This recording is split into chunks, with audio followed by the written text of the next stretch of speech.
시편 131편 옥스퍼드 원어 대전 주석 설교입니다.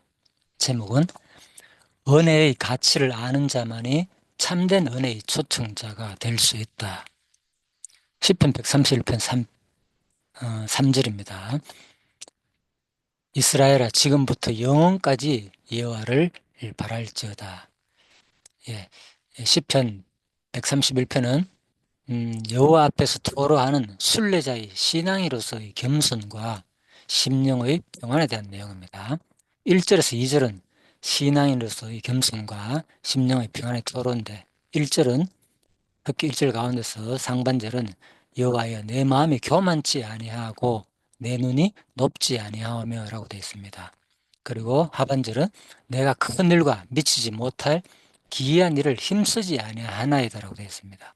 그리고 2절은 실로 내가 내 심령으로 고요하고 평온케 하기를 젖된 아이가 그 어미 품에 있음 같게 하였나니 내 심령이 젖된 아이와 같다고 했습니다. 그리고 3절은 이스라엘 향한 여호와 의뢰의 재촉구에 대한 내용입니다. 그래서 의뢰의 재촉구 내용이 바로 오늘 이스라엘아 지금부터 영원까지 여호와를 바랄지어다라는 내용입니다. 시편 131편은 다윗의 시로서 곧 성전에 올라가는 시입니다. 자, 이 시편 131편은 여기 있죠. 저자가 알려진 시 가운데서 다윗의 시로서 제1권, 2권, 3권, 4권, 5권, 107편부터 150편 가운데 131편에 해당됩니다. 참고로 저자가 알려진 시는 총 101편으로서 다윗, 아삽, 다윗이 가장 많죠. 73편으로서 그리고 아삽이 12편으로서 그 이후 고라자손, 솔로몬, 모세, 에스라인, 헤만이 이렇게 있습니다. 자,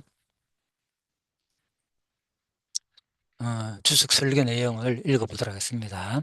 3절에서 다윗은 이스라엘을 향하여 이제부터 영원토록 그 희망을 하나님께만 둘 것을 강력히 촉구하고 있습니다.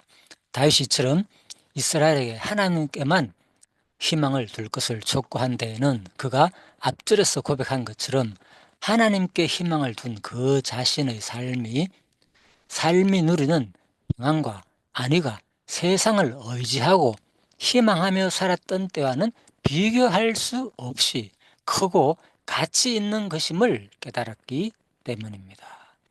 그 자신이 진정한 은혜의 장막 안에 들어가 살다 보니 이제껏 근심하며 걱정하며 좌불안석으로 살았던 그 모든 순간들이 얼마나 어리석고 한심한 것이었는지 새삼 느끼게 되었던 것입니다.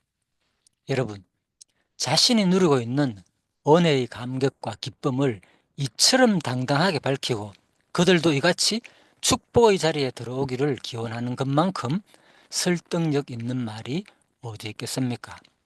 그러면 어떻습니까? 우리는 과연 다윗처럼 다른 세상 사람들을 향해 방황하고 있는 형제들을 향해 이처럼 은혜의 자리를 흔쾌히 초청할 수 있는 신앙의 경지에 올라가 있습니까? 오직 하나님께만 희망을 두고 하나님만으로 만족하며 살아가는 삶을 살 것을 선포할 수 있습니까? 사실 그런 사람들이 그리 많지 않습니다. 아니, 오히려 찾아보기 힘들 지경입니다. 강대상 위에서 수많은 설교자들이 하나님의 은혜를 선포하고 구원의 자리로 나올 것을 권면하고 있지만 그들 중 하나님 안에 희망을 두고 그 안에서 누리는 평안과 기쁨을 누리는 자들이 얼마나 되겠습니까? 수많은 전도자들이 하나님의 복음을 전하고 예수 그리스도의 구원의 복음을 전파하고 있지만 과연 하나님만으로 만족하고 기뻐하며 살아가는 삶을 사는 자들이 얼마나 되겠습니까? 여러분, 이것은 정말 불행한 사실입니다. 말하는 것만 보면, 표정만 보면 성도로서 정말 그럴듯한데 그들 속에서 불신자들과 다름없는 인생의 찌든 고통과 세상에 대한 집착이 가득하고 하나님의 백성이 누릴 평안과는 전혀 상관없는 삶을 살아가고 있기 때문입니다. 이런 삶이 오히려 믿지 않는 사람들보다 더 큰 고통이 아니겠습니까? 느끼지도 못하고 이루지도 못한 삶을 마치 누리고 있는 것처럼, 믿어지는 것처럼 행해야 하고, 그러면서도 여전히 속으로는 하나님으로서가 아니라 물질과 정욕, 세상에 대한 탐욕으로 가득한 이율배반적인 삶, 이중적인 삶이 얼마나 혼란스럽고 고통스럽겠습니까? 여러분, 오늘날 우리의 모습을 다시 한번 돌아봅시다. 단지 허공에 외치고 사라져버릴 말이 아니라 다른 사람들이 신금을 파고들고 큰 영적 도전을 줄 수 있는 진정한 영적 초대자가 되도록 우리의 삶을 예수 그리스도 앞에서 날마다 연단시키고 단련시켜 나가야 할 것입니다. 그래서 이 세상에서 다윗처럼, 바울처럼 하나님 한 분만으로 만족하는 삶, 하나님을 제외한 모든 세상의 부귀영화를 예술물처럼 여기고 주의 궁정에서 한날이 다른 곳에서 첫날보다 나은즉 악인의 장막의 거함보다 내 하나님 문지기로 있는 것이 좋사오니라고 고백할 수 있는 참 성도가 될 수 있기를 바랍니다. 성경을 봉독하고 마치도록 하겠습니다. 바울이 가로되 말이 적으나 많으나 당신뿐 아니라 오늘 내 말을 듣는 모든 사람도 다 이렇게 결박한 것 외에는 나와 같이 되기를 하나님께 원하노라 하니. 사도행전 26장 29절 말씀. 형제들아 내가 너희와 같이 되었은즉 너희도 나와 같이 되기를 구하노라. 너희가 내게 해롭게 하지 아니하였느니라. 갈라디아서 4장 12절 말씀. 맺는 말입니다. 인생의 비극은 자신이 할 수 없고 도달할 수 없으며 바꿀 수 없는 일들에 마음을 두고 집착하는 데서 비롯됩니다. 이러한 탐욕과 욕망은 인생을 힘들게 하고 지치게 하며 불안과 강박에 사로잡히게 하는 가장 큰 이유이기도 합니다. 그런데 여러분, 시인은 젖된 아이가 어미 품에 있음 같은 평온함 가운데 있다고 고백하고 있습니다. 이는 그 자신의 처지를 분명히 인지하고 마땅히 생각해야 할 그 이상의 생각과 욕심을 품지 않고 겸손함으로 행하였던 데서 비롯된 것이었으며, 또한 자신의 부족함과 연약함을 하나님께 의뢰하고 맡겼던 신앙의 결과였습니다.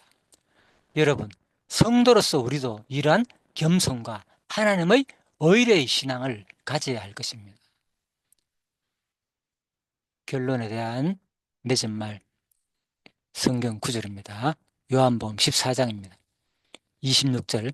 보혜사 곧 아버지께서 내 이름으로 보내실 성령 그가 너에게 모든 것을 가르치고 내가 너에게 말한 모든 것을 생각나게 하리라. 평안을 너에게 끼치노니 곧 나의 평안을 너에게 주노라. 내가 너에게 주는 것은 세상이 주는 것과 같지 아니하니라. 너희는 마음에 근심하지도 말고 두려워하지도 말라.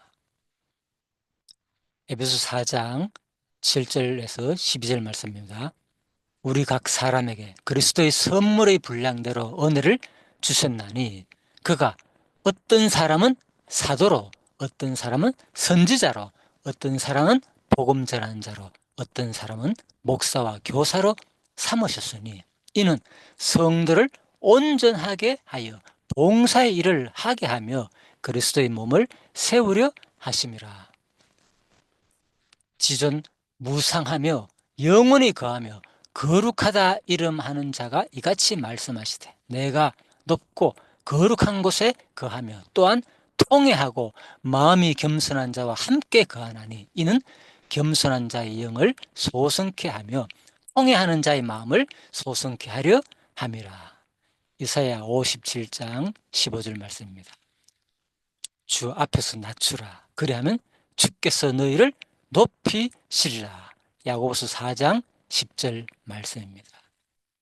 이상으로 오늘 은혜의 가치를 아는 자만이 참된 은혜의 초청자가 될 수 있다는 제목으로 시편 131편 이스라엘아 지금부터 영원까지 여호와를 바랄지어다라는 말씀 마치도록 하겠습니다. 예, 수고하셨습니다.